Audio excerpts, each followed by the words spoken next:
Got a little story from history I wanted to share with you guys. This is Christopher Klein writing for JSTOR and Cecilia Rasmussen writing for the Los Angeles Times. So, I like to get into my conman bag, particularly if it involves the late 19th century or early 20th century. And this is local stuff. So history has a long line of pseudoscientists who claim that they can make the skies weep with rain. Oh, yeah. The founding father of American rainmaking was perhaps James Pollard Espy, called the leading meteorologist of his day. In his 1841 book, The Philosophy of Storms, Espy claimed that by moving humid air currents upward into the cooler layer of the atmosphere, condensation would occur and rain could be artificially induced. That is a pretty sick book name, though. The Philosophy of Storms. Fuck yeah. That's pretty sick. Metal album, dude. For real. And he has a whole, award show named after him. That's right. That's pretty hot. Yeah. So after being hired as the country's first federally funded meteorologist the following year, Espy tested his thermal theory of storms by intentionally setting lots of forest fires to create massive updrafts, but it didn't really work, and so damn it, that was it. So he literally run into the forest. It's working. And the thing is, that could theoretically work. That does happen out here sometimes, where you have controlled burns and stuff. Massive fires that create what they call pyronimbus clouds, which if you need a fucking metal band, pyronimbus. And it's like a fire tornado. Yeah. Well, no, not the fire tornado. No, pyronimbus is literally there's fire tornado is like the name of a Sebastian Bach solo album. It's not as cool.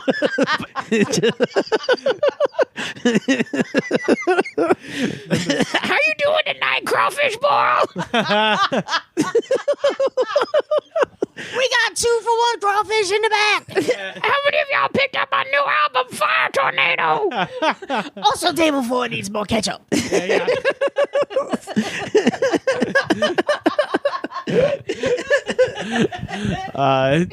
So it is technically possible because they have what's called a pyronimbus cloud, where basically so much ash and dust goes up into the atmosphere. It looks like a mushroom cloud, kind of, right? Right. Well, it forms it's what happens above volcanoes anytime. Yeah. That's called VOG, volcanic smog. Dude, I saw that come out of the Iceland volcano when I went to France. Oh shit! Really? We flew over it. Shit was scary as hell. Yeah, dude. Wow. So it's possible, but you need very specific atmospheric conditions where there's not a lot of air moving around. This guy's just lighting prairie fires out in Kansas and shit and being like, why isn't this working? And what year is this? This would have been the 1840s. So, yeah, he just burned a shitload of farmland, basically. So they call themselves pluviculturists. So other pluviculturists believe that they could shoot the moisture out of the sky through shock and awe, a notion that dated back to Plutarch, who noted that extraordinary rains generally fell after great battles. And in 1871's War and Weather, Edgar Powers itemized more than 200 instances of precipitation falling just after Civil War artillery engagements. So he was basically always like, oh, it's weird that it always rains after these Civil War battles and not just like we're having this Civil War in Georgia and Virginia where it fucking rains all the time. He sounds smart. Well, so he came up with the concussive theory of rainmaking, which gained such traction that in the early 1890s, Congress approved nearly $20,000 to test it out on drought-stricken Texas. So this guy, a Civil War veteran. Which, how much was $20,000 in Civil War times? $1 billion. Well, this is the 1890s. So 1890s. It's probably close to, it's a couple $1,000,000 at this point. $20,000, fuck yeah. So Civil War veteran Robert St. George Dyrenforth, who oversaw the experiments, deployed his assistants as if he was going to war with the sky itself. In order to make rain, he assembled 3 battle lines. Have at ye, you angry son of a bitch. Literally, he assembles 3 battery lines and just began shelling the air. Fun. Thinking that he could make a thundercloud doing that. And again, this is drought-stricken Texas, so he's just exploding shells over very, very dry... arid conditions. Exactly. And can't imagine what would happen then. Certainly not a fire would get started. So he had 60 guns, kites bearing explosives, and balloons laden with a combustible mix of hydrogen and oxygen. So he's literally just setting off Hindenburgs. Hang on. Yeah. He was flying kites with explosives on them. Yes. So he had kites with bombs on them. He had intentional Hindenburg explosions, he was shooting mortars into the sky. He was flying kites Yeah, with explosives on them. that's right. That is hilarious. Oh, got to keep the kite up. Oh, Johnny, better Yeah. control that kite, or Grandma's going to get it. You know? He was trying to keep it steady so he can explode a cloud, I guess, is the idea. I would imagine so, but like Yeah. it's just the mental picture of that is hilarious. The experiments ultimately resulted in a large prairie fire, as you might imagine. Dyrenforth earned the mocking nickname Dry Henceforth. Ooh, suck on burn. that, Dyrenforth. Dry henceforth, which is the same Robert Ely's wife. I was trying to get there somehow. Well, yeah, I mean, Mary Custis, after they buried the damn Union Army in her backyard, she had to be pissed. Where will I plant my petunias? Yeah, I mean, it's true. That's what Arlington Cemetery is. It's Robert E. Lee's wife's plantation. Oh, I did not know that. And No. they ran out of places to bury the Union dead during the Civil War, and they were like, well, R.E. Lee's not coming back. Fuck him. And they started burying him in her backyard. Yeah, that happened to my dad. In Philadelphia for a really long time, the service cemetery was in Berlin, New Jersey. And actually his dad is buried there, and all the World War I, World War II, the Vietnam guys, they're all that's where, if you had the military burial, that's where you go. Yeah. So yeah, my dad was in the Air Force, and he worked at Patrick Air Force Base, and he worked on the moonshots. So he wasn't exactly a war hero, but you still get it if you're in. sure. Helped us get to the fucking moon. That's good. Yeah, I prefer that to a war. So the Undertaker comes over and he's like, so I called them. They're full. And I was like, excuse me?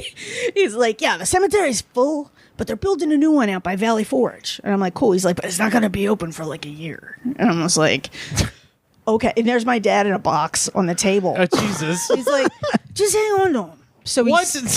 And I'm like, hang on to him? Okay. So I was staying at his house. Like at my house? What are you talking Yeah. about? Yeah. I had him at the house. The box just sat on top of the console TV. Whoa. But then I sold the house. And my mom was like, don't you bring the fucking ashes in this house. I don't want his ashes in this house. That's gross. Oh, it was, And I was like, all right. it was just the ashes. For a minute, I was like, the whole body? No. Yeah, me too. That's right. Yeah. Yeah, gotcha. So I was driving a 97 Civic hatchback, and I took the box and I wedged it between the driver's seat and the parking brake, and I just drove around with them in my car for like 8 months until they finally opened the cemetery, and I was able to get Wow. a date to bury them. So that's what they do when they're full. To bring it full circle, they find another place to just make a cemetery. Yeah. What was it like with driving around with your dad like that? Oh, it was pretty fantastic. Yeah. Just people would get in the car and I'm like, say hi to Dad. One time I locked myself out of my car. Oh boy. My cousin, I was down the shore with some of my cousins, and my cousin Jeannie was very drunk. And she's standing there while the kid's like jimmying open my car. And she goes, Nick, is your dad? Is he still in there? And she's like trying to peer through the window. And when he got the door open, I sort of leaned in and grabbed it. And using my hand, I'm like, hey, Jeannie. Haven't seen you in a while. Heard you got married. Let's go. And she went, ah, and ran to the corner. It was pretty great. Pretty great. Oh my God, that's like the can of beans or peas in Wet Hot American Summer. Yes, exactly. It was a war we couldn't win, Gene. Exactly. That's awesome. So we've got the guy, shooting artillery into the sky. That doesn't seem to be working. Enter Charles Mallory Hatfield. So he was born to devout Quakers in Kansas in 1875, but relocated to the small town of Bonsall in North San Diego County with his family when he was 11. So, California boy. As a young man growing up in Bonsall, Hatfield began to study meteorology and develop his own methods for producing rain, inspired by the way a boiling kettle attracted the water vapor rising from an adjacent steaming pan on his mother's stove. So he's, I guess, sitting there as a kid watching, two pots boil and the steam kind of merges. He's like, oh, maybe this will work. And his mom's like, don't you touch that stove. So from that, in 1902, he created a secret mixture of 23 chemicals in a large galvanized evaporating tank that he claimed attracted rain. And from atop the windmill on his ranch, he conducted his first experiments, surprising even himself it drizzled. Hey. So he's just what does Miko say? Mix it in the crock pot with an Uzi, and he is somehow made it drizzle. And if you look at the dates on this is Southern California. Anybody who lives out here, the dates are always like, in January he made it rain. In February he made it rain. And I'm like, do it in July, motherfucker. In June he made it rain. Right. It's always during the only time it fucking rains out here. In 1904, at age 27, he made his professional debut. He was living in Glendale and working as a sewing machine salesman. He was described as having a polite, homespun manner. His piercing eyes were as blue as the water, and his eerily pale skin suggested that he had little affinity for the sun. That's how the newspapers talked about him. I was like, damn. Wow. They're just shitting on my man. He had been discovered by a promoter named Fred Binney, who never earned a dime but spouted off about Hatfield like a fire and brimstone preacher, making outlandish promises about his methods in newspaper ads. Several Los Angeles ranchers hired Hatfield for $50 to, quote, lend nature just a little assistance. So he's actually getting hired for this nonsense. Wow. And with the help of his brother, Paul, Hatfield built a 30-foot tower on the slopes of Mount Lowe just south of Pasadena. And there they brewed a special recipe of chemicals to vaporize into the air. I love that there was like available land to do these things. Oh, yeah. Yeah, seriously. Well, this is now Mount Lowe. This is now just where fires happen. Anytime you hear about a fire in LA, it's usually in this area, north of Pasadena. After 5 days, an inch of rain fell. Hatfield was rewarded with $100, twice his fee.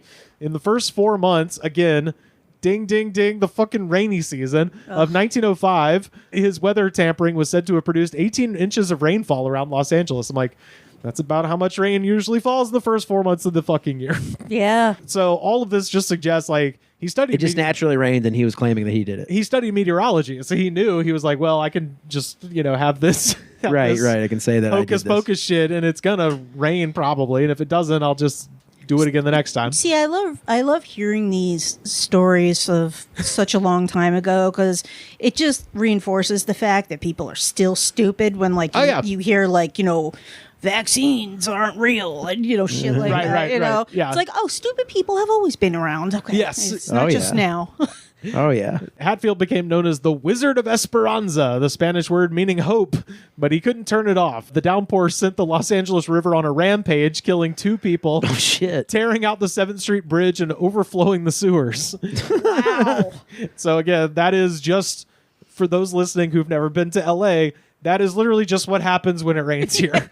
What they're describing, every time it rains here, it's a fucking disaster. Yeah. But in this case, they now had someone to apply it to. So people are like, hey, wait a minute, that wizard up on the mountain done did this to me. So, And they didn't have those divots to drive. oh yeah, this is before. Yeah, for those listening, if anyone's ever seen Terminator 2 or Grease, that big concrete drainage ditch you see that they're in, that's the LA River, and the reason it's paved It's like in that. Greece, too. I've never seen Greece. Never seen Greece? Yeah. That's the big climax. They have a drag race in the middle of the LA River, and the reason they paved that river in 1938 is because the river just took out downtown. So they were like, we need to get the water out of here faster. But this is 1902, so it's still very much deadly. Over the next 10 years, Hatfield traveled throughout the West, building his reputation as a rainmaker and taking on jobs like the one that had paid him $4,000 for bringing 11 inches of rain to Hemet in 1912. He was also exposed as a fraud in the Yukon Territory, but that wasn't as publicized. He got the fuck out of there. Sure. 3 years later, San Diego was desperate for a downpour, having been in the grip of a drought that left lawns brown and the Lake Morena Reservoir a little more than a wet spot.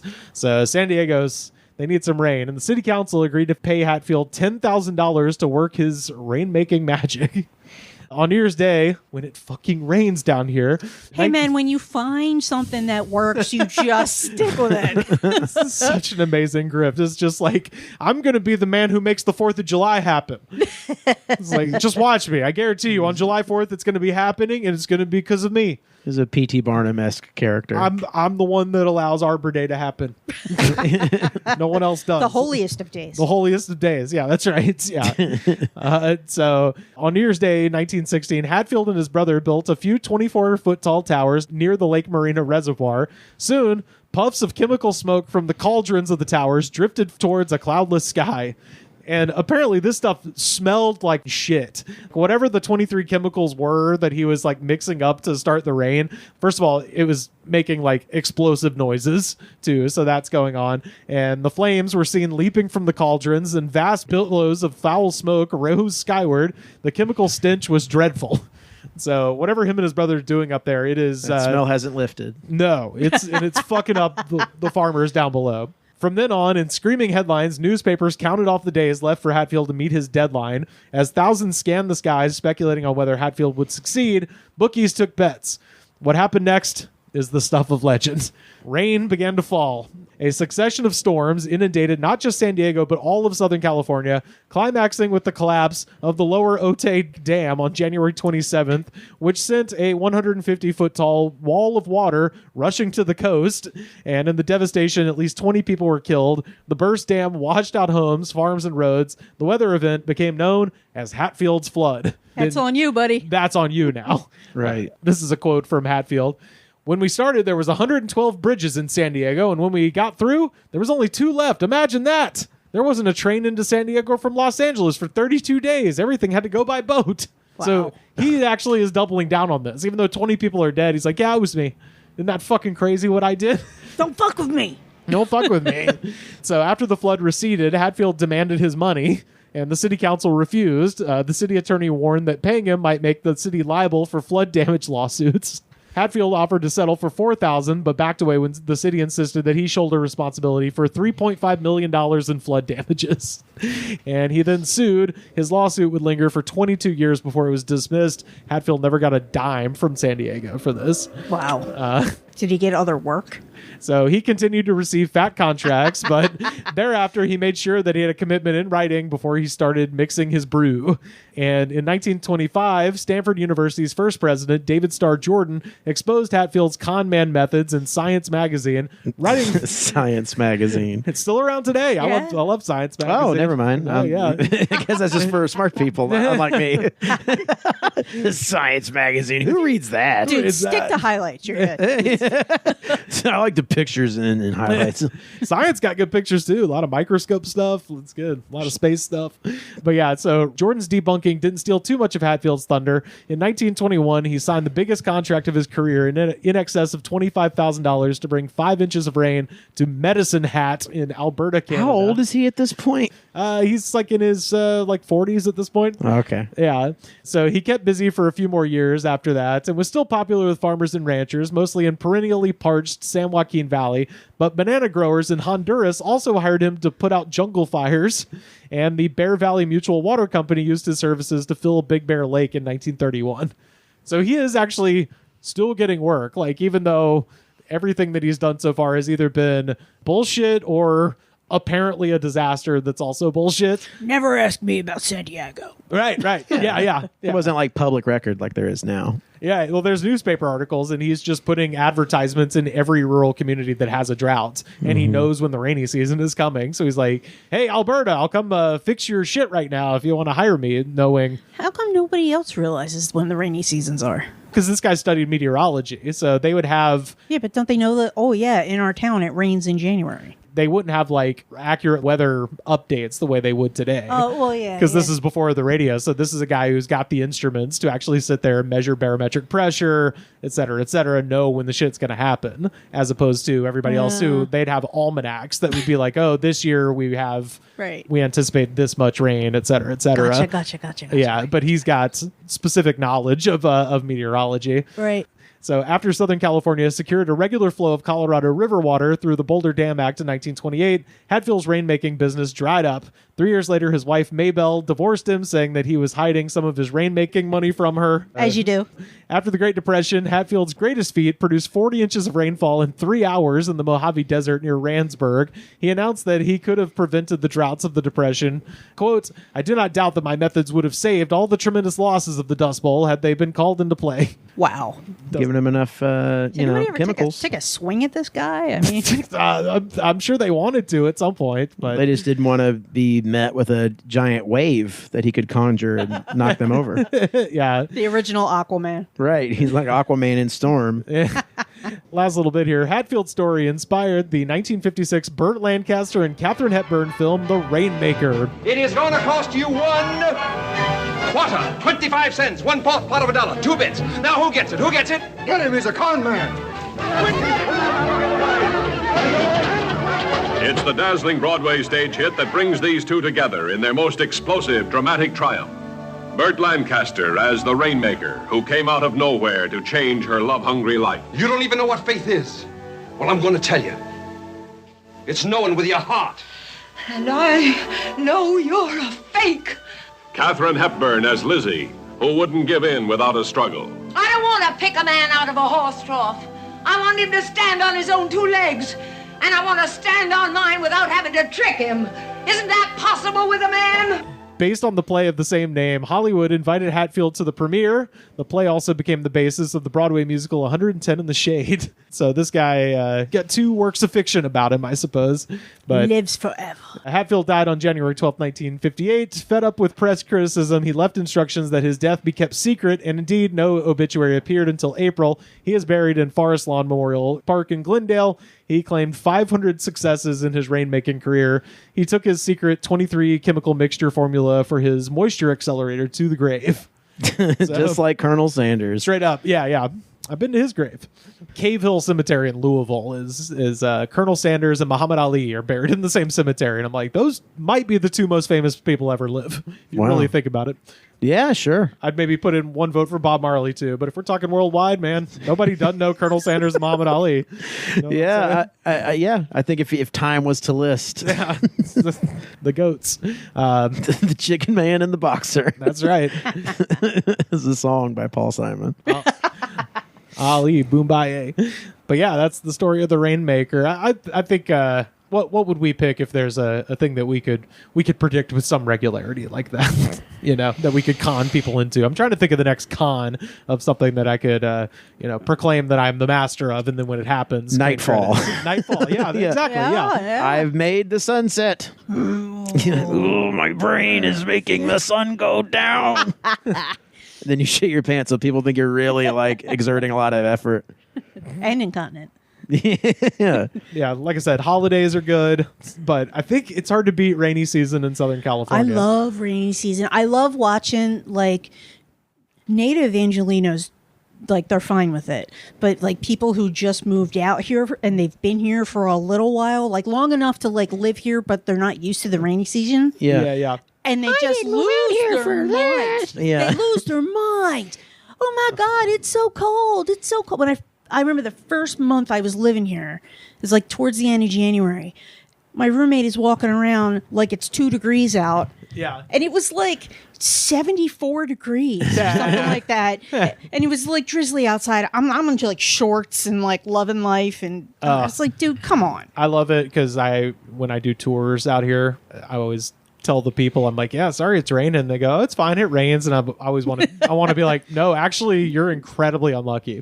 It literally does this 30 times a year, and that's it. You probably brought it here because you're such a loser. You fucking loser. But fucking loser who is unlucky, and you should probably go back home and never leave your house. I don't actually say it to them, but it is funny that because you said that native Angelinos are not affected by this, except for the fact that everyone crashes their car immediately. Oh, yeah. Nobody drives. People don't leave their fucking house if it's raining, and it's hilarious. My old roommate she admitted to me that when she was younger, if it was raining, she would call out of work. Yeah. Oh, yeah. Because I noticed because I have to do tours in the rain all the time. And I'm just like, wow, there's traffic jams on the highway because nobody changes their tires. Everybody in LA's tires are bald because why would you have to change them if it's always dry? But also, everyone crashes their car immediately and the highways are all fucked up. But getting around on the surface streets, so easy when it's raining because Angelinos do not leave their fucking house. The only people out are those Uber Eats drivers. Yes. Oh, yeah.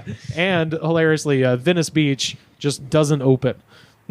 Like if it rains for an hour in the morning, people are just like, "Nah." It's like I don't know if I can deal with that particular smell. Yeah, straight up. No, like A rained on cooked Venice Beach. Yeah. Oof. Ooh, no way. Yeah. That is a hair of a different color. I'll have to come back and sell Hulk Hogan t-shirts from 1998 on another day.